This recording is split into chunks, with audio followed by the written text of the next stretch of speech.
Mirë, i kthehemi dhe flasim pak edhe për reformën drejtësie, e cila presupozoi ti fillon të jepte një zgjidhje problemi, por mos dashje kemi identifikuar problemin gabim? Totalisht gabim.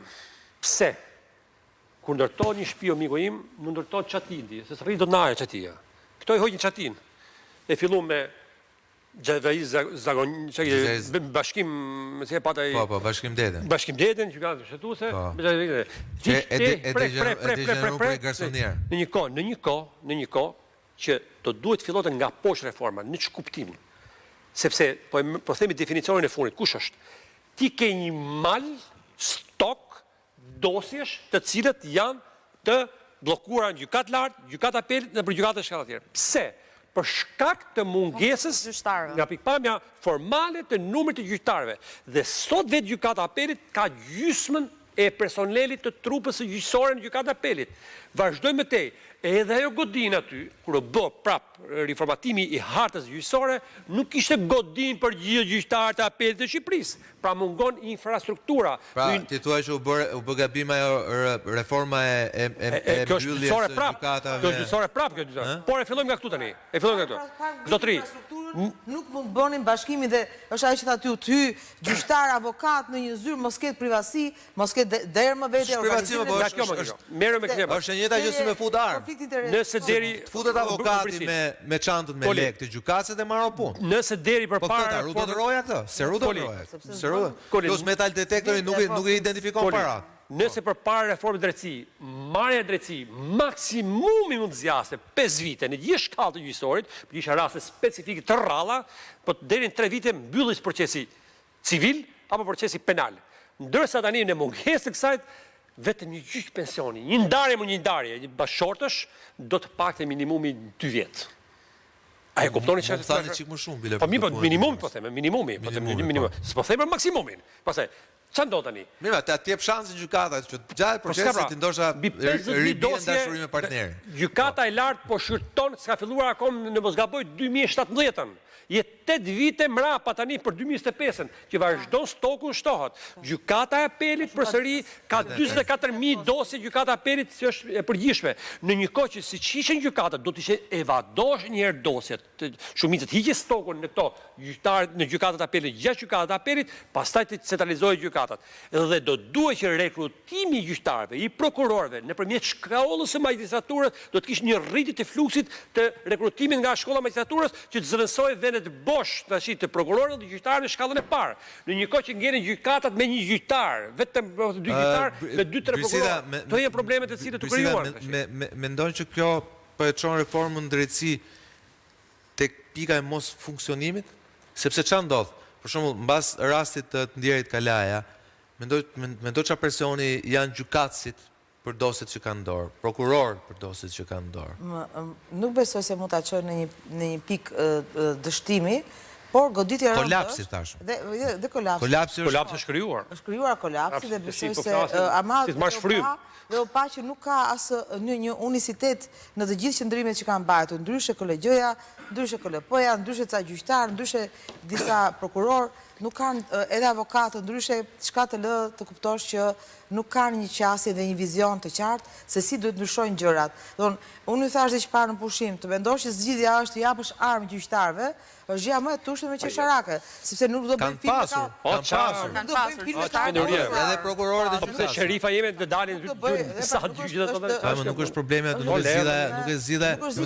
Zgjidhja është në gjenesë them, nuk është tek... Se unë shikoja gjykatës, prokuror, nderuar, gjithçka, thonë duhet shtohen roje. A di pse bën reforma drejtësi Koli? Duhet shtohen gjykatësit, duhet shtohen prokurorë. Çka më trishtoi ishte histeria kolektive në rrjetet sociale, ku shumë njerëz ishin në krah të vrasësit. Dhe kjo tregon krizën e madhe morale që ka shqiptarët dhe i dhujtarinë që kanë ndaj pronës. Vërtet prona ka shumë dera. Po pse ka armë? Pse vjen kjo motiv? Nuk shkojnë gjithë. Po pse vjen? Po pse vjen? Gjithë kisha edhe xhamia. Po vjen pra sepse nuk mund të kërkojmë se mos funksionimi i sistemit të drejtësisë ka krijuar tension, presion. Nuk është kjo zgjidhje, nuk them është kjo zgjidhje. Mos ngatrojmë gjërat, mos ngatrojmë gjërat. Rasti një gjyqtari nuk të mos e ngatrojmë gjërat tani, lutem, kjo do shërbesi piknisje, sepse qytetari duhet të ketë besim në shtet ligjor. ligjor. Përsa ka nuk ka besim që funksionon shteti ligjor, krijon detyrësi pastaj, do të kuptojmë gjërat tani. As me fjalë, jo më me armë. Po nuk po themi, nuk justifikojmë këtë, nuk justifikojmë këtë. Personalitetin e gjyqtarit.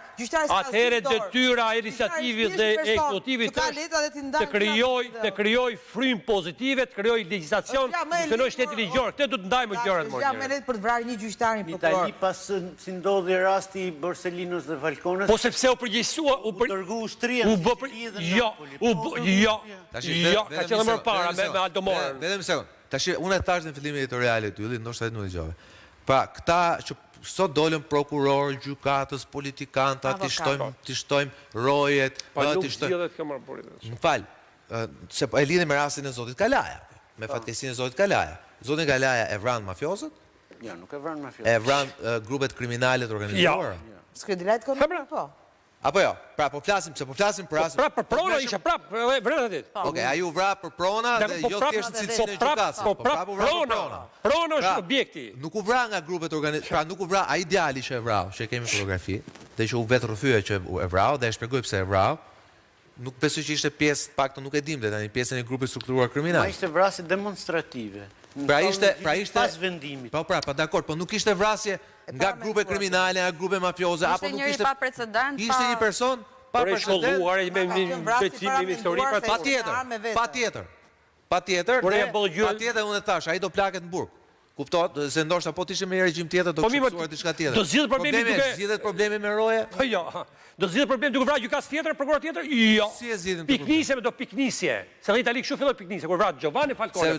Falcone dhe Borsellino e vrau mafia e dëshpëruar se po forcoi. Reflektoi politika. E vrau për të kundërtën. Reflektoi politika e pa që po forcoi shteti. Reflektoi politika. Edhe politika pastaj mbështeti drejtësinë, mbështeti gjyqësorin. E ndau mend politika, u nda nga mafia dhe sa do bëjmë shtetin. Pse po reformë drejtësisë? Bëhet shteti me policë. Reforma drejtësisë u bë sepse po degenerohet reforma drejtësisë njerëzit. Ish president, 300.000, 500.000 euro për gjyqtar që gjykat lart. Imagjino një shtet europian botror paguash para për të emëruar gjykat lart, gjykat kushtetuese për 100.000 euro për transferim gjyqtari në gjykat, 50.000 euro një prokurori. Ja pra ne ndodhin problemet tu tash. Sepse vetë gjyqtarit mushi çdhesin e përpara, nuk zgjidh drejtësinë, shofi lekun, t'i japi pa drejtësi atij që pagu më shumë. Kjo është problemet më që kanë ardhur që bëllë reforme drejtësi pastaj. Su kap reforme drejtësi. Kur në përmjet politikës, interesa politike. Tani që u bë reforme drejtësi, që i ka ardhur afër se sa them karrikës fjalës që thot populli, dës vete politikës, politika tani do ta transferojë gjithë problemin te gjyqtarët. Te gjyqtarët që në fund fare janë ata që duhet vendosin se cila nga vulat e shtetit është më e lishme apo jo. Kjo është burimi i kancerit, por kur shkon rrënjët, kancerit nuk zgjidhet problemi. Ne kam përshtypjen kjo është fatura që pagoi padrejtisht. Një njeri i ndershëm, i pavarur gati, me integritet jashtëzakonshëm, si njeri. Në momentin që, kur kishin kaluar 2 vite nga fillimi i vetingut, procesit vetingut, pra në vitin 2020, që ishin dhe vakancat e para në për gjukata, në gjukat lartë, gjukata apelit, gjukatat e shkallës parë, kanë qenë 120.000 dosje stok që nuk dije se kur ju vinte radha të shqyrtoheshin. Dhe sigurisht që ky stok dosjesh do shkaktonte vonesa edhe në vitet vazhdim, që vazhdon edhe sot të shkaktoj vonesa që përcillen edhe tek persona që kanë probleme me pronat. Biseda thotë që këto ngjarje nuk kanë ndodhur as në 97-ën. Konfliktet e pronësisë kanë qenë historikisht atë brasë zyrë, por prona në atë kohë nuk ka pasur vlerën që ka pasur sot. Ju vetëm aq. Edhe pritshmëria patjetër, por bëhet edhe në mënyrë demonstrative, pra e bënte për të përcjellë një mesazh, sepse ishte një çështje që i kishte zbarritur kaq gjatë për 33 vjet, nuk po merrte drejtim asnjë çështje që ata kishin ngritur, kishin ato problemet e veta, borxhe, shtëpi me qira, nuk kishin para me fajde etj. Para me fajde. Sa harrojmë se Shkodra nuk është në një vend i lehtë me marrë para me fajde. Viktima, avokat Kjafi, djali sot është viktimë e këtij sistemi, sepse ta ai rrezikon të përgjithsisht në burg. Prisida, të po thoj që ka pas biles pardje, një paditse, humbi jetën, ishte kërkuese për të marrë pronat e saj, humbi jetën, ka 15 vjet që priset të bëjë gjyqi, edhe tani gjyqtari kërkonte aktin e vdekjes, që ta mbyllte si çështje dhe ajo as gëzoi. Ta pushonte. Edhe normal, edhe do ka shumë raste të tilla. Megjithatë ti përmendë, flasim pak pastaj se sigurisht është Ose kjo. Ndihmoj, do t'jap një rast. Pensionistat, a ka shtret po të persekutuar si pensionistat? A ka? I kanë vete, sepse kjo institut sigurime nuk t'i njeh kooperative sa, fermë sa, ka humbë akte, janë djekë dokumente gjithë gjërat, e thotë shkoj gjykat. Shkoni shketi gjykat, ja jep të drejt gjykata, shkallës parë, bën ankim në apel zotëria të shi. E ka për detyrë. Ka për detyrë pra, po pikërisht pra kjo, shteti do ta ndajë gjën. Ti jep mundësi pastaj që të vonohet prapë shketi ti ikën 30 vite tjera, 5 vite tjera, edhe ka vdekur. A pse se zgjidh problemi shteti që rast pas rasti, ose ti shikoj, jo ti jetë detyrimisht çdo humbje gjyqi në shkallë parë, ti jep urdhër të shi drejtuesit. Un kam në një tavë. Ja, un kam një tavë, ja ky rast i konkret. Pse shteti atë e thash në editorial. Ndoshta e thash në mënyrë çik kështu, themi edhe figurative. Po pse shteti ne vepron kriminale? Dalim te kjo e pensioneve. Pse duhet shteti të hedhë në gjyq një person që ka qenë i punësuar para vitit 91? Shteti duhet bëjë amnisti dhe këto proceset e pensioneve, po nuk është bërë. Bën Italia shumë që Po qa është bërë. Un kam gjinjezi punoshin, ka punuar parte ushtarake që punoshin para 90-s. Gjenier pra repartet më të vështira. Për shkak të 97-s janë djeg dokumenta dhe ai nuk gjen dot të marrë pensionin e tij, jo për fajin e tij, për fajin e shtetit, se fund parë shteti nuk i rryti dot depot e armëve. Edhe i burgosi punonte, nuk gjithë punonin. Shteti në këtë moment thot, pritni një sekondë se ka ndryshuar regjimi, ka ndryshuar aty. Fusi amnistion thot, kush e ka marrë pensionin, ta marrë të gjithë, ose të paktën mos e çon apel. Po pra, paktën mos e çon apel, ose apelojnë. Ja pra, a do konflikti ja konflikt. Ai do konflikti. Kush e bi konfliktin? Ku shteti tjetër. Prandaj po them, këtu është problemi fillon të mbaron te shteti për Ka thënë mos ta çojnë kushtetuese për vetën e vet. Kur vjen puna, pse mos ta bëjnë për një gjë të tillë? Për një gjë.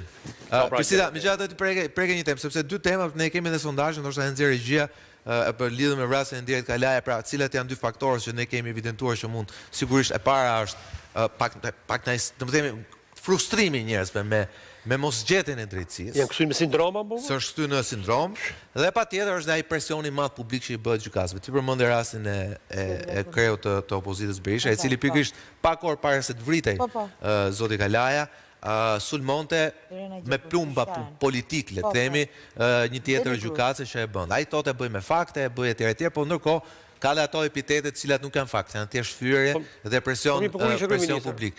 Dhe mirë sot ka drejt personale, po atëherë pikërisht gjykatën e Ndjer Kalaja, ai e quante të korruptuar dhe enverist për shkak një vendimi që ja i kishte marrë lidhur me çështjen e Vulës. Unë e thash, ju ndoshta minimizoni dhe thoni që nuk është arsye, unë them që po. Jo, se këtu terma, jo, po nuk ka.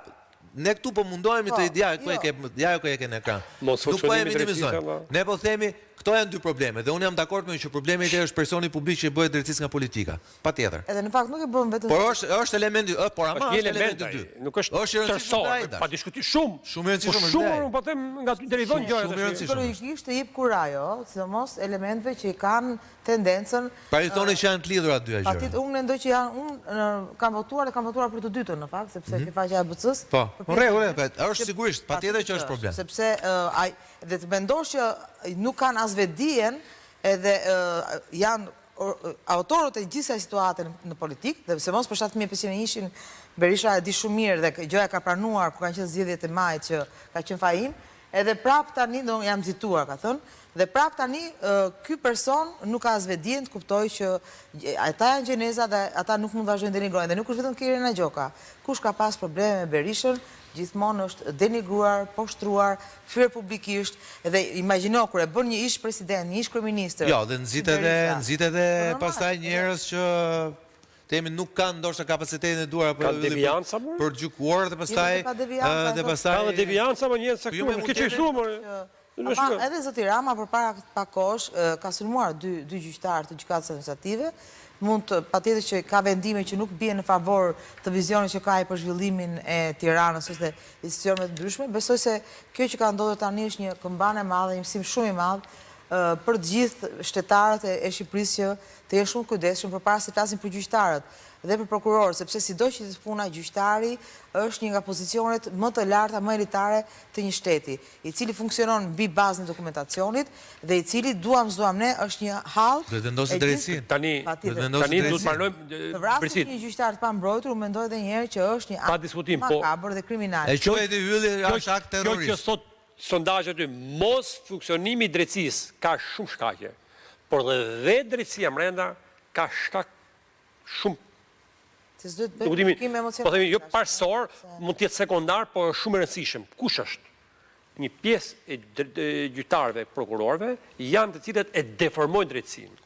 Dhe sigurisht ndikon në perceptimin qytetar që nuk jepet drejtësia ashtu siç duhet më dhënë.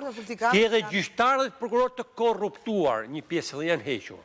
Një pjesë për shembull ka ngel dhe brenda sistemit. Një pjesë janë akoma. Një pjesë janë akoma. Por le ta themi, këtë duhet ta themi, nuk e themi sa e sot nuk jeton më. Ndërsa nuk ishte apo jo ylli i ndjeri Jo, zotëria jo. Jo, nuk e themi për shkak, nuk është ajo ideja. Po jo, është vërtet, more. Nuk jeton më, e vërtetë do ta thoja ndryshëm, po ta them pra. Po ta them, po ta them edhe do ta thoja, nuk kam turp siç nuk kam politik, more, se kanë politikanë shumë të ndershëm shkretin, burra të mirë, dhe gra zonja aty. Nuk tush do tani. Por ka një gjë tani. Ka një gjë. Fillon atëherë me Kreshnikun me gjithë me Ristanin që u bën gjyqtar sapo mbaron juridikun, 93-shin ka marru. Po kjo nuk është i plevave, pra kjo ka marrë juridiku. Tani, ka një gjë. Se këta të plevave ishin mërzit shumë të ditë, bënë shumë mërzit. Se flitet gjithmonë për pavarësinë e gjyqësorit. Dhe pavarësia e gjyqësorit vjen për shkak të integritetit që ka trupa gjyqësore. Për sa kohë trupa gjyqësore është fshihet ose një pjesë e trupës gjyqësore është korruptuar dhe shërben klaneve të politikës për çështje të caktuara dhe krijohet pastaj një frym negative, ato nuk kanë këllqe, nuk kanë gërmas të reagojnë ndaj politikës. Sepse po të kesh një trup gjyqësore, siç janë KLG-ja, KLP-ja, të cilët i dhej frenin politikës, momentin që kushdo qoftë. Ti, drejtori gjyqtari prokurori, fillon çështje procedimi penal. Për X gjyqtar, fal për X prokuror, fal për X politikan, për X ministër, për X kryeministër, për X kushdo po qoftë. Merret vjen ti përpara kur të akuzon. Hajde të tani jepit atë. Unë nuk po e marr, në kuptimin që të kesh pavarësi. Do të përmbush detyrën. Birsida në mënyrë korrekte kujtoi faktin që edhe kryeministri ka temi nxori dhe fotografi, që për mua ishte shumë patjetër. Pa i ofenduar, por gabim një sekond. Po pra. Se ai nuk është ndryshim i vogël që ti vërtet i thuash filan gjyqtar. Por pa për problemin, po jo për çështje personale. Jo për çështje personale. Po jam dakord me ty që asaj nuk duhet ndodhi. Po si ka mundësi? Se këtu dalim te integriteti i trupës, gjykatësve, prokurorëve dhe institucioneve që si ka mundësi që kjo kolegjoja të bëri mirë që reagoi ndaj zotit ndaj deklaratave të zotit Rama? Po si ka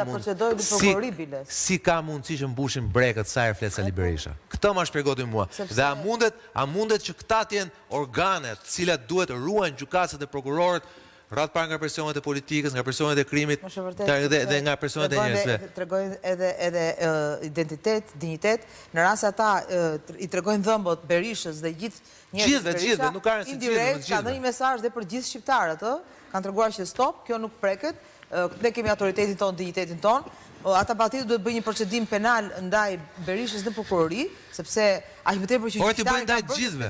Tragojnë ndaj gjithëve njësoj. Integritetin e ka gjyqtarët dhe prokurorët që janë pa korruptuar, që ka integritet.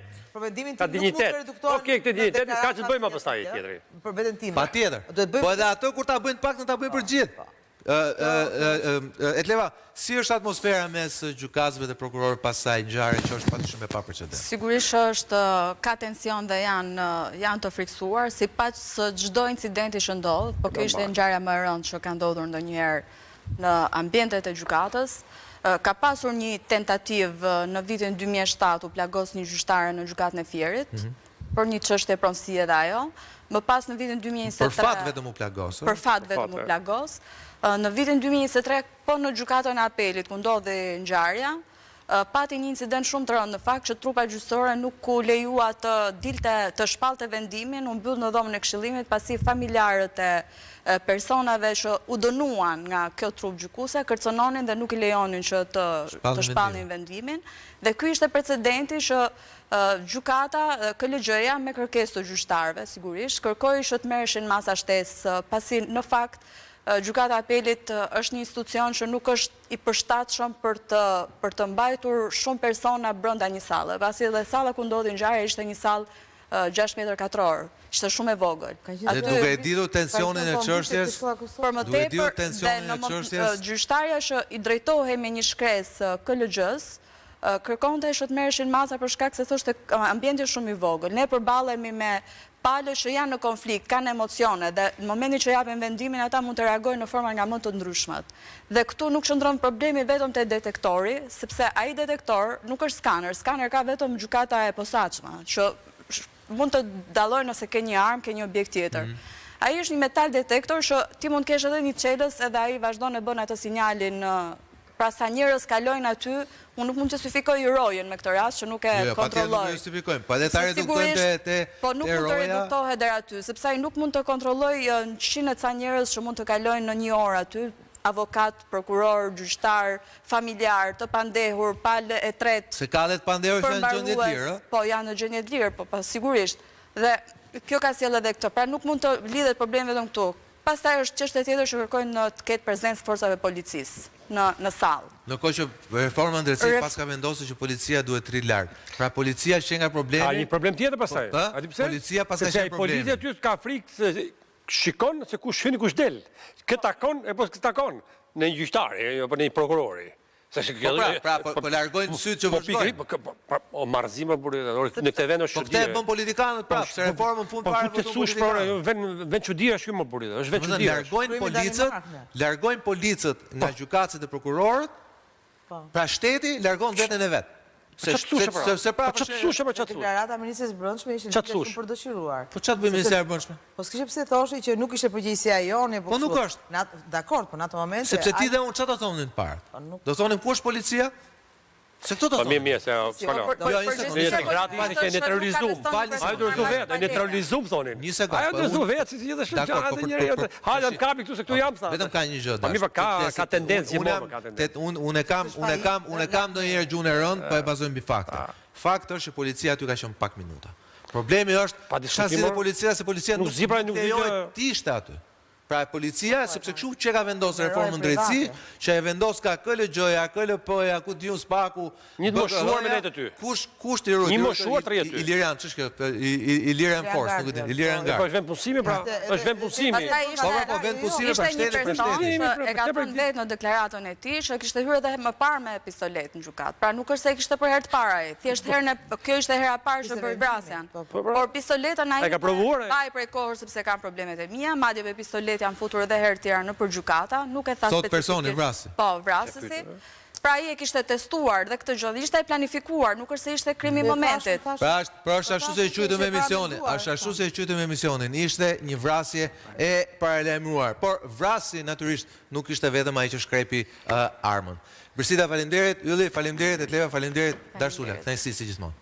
Risori kthehet nesër në orën 9, ku do merremi me një tjetër stuhi që po vjen. Të shtunën ndeshja me Serbinë. Dhe rrëfimi para stuhisë me Silvinjën do e sjellim nesër në program bashkë me të ftuarit e mi. Ndërkohë qëndroni në APZ News me Sali Doçin me War Report me zhvillimet më të fundit që vijnë nga zonat e nxehta të luftës. Bashkë jemi nesër në orën 8 deri atëherë nga Mosokul Balla, natë mirë.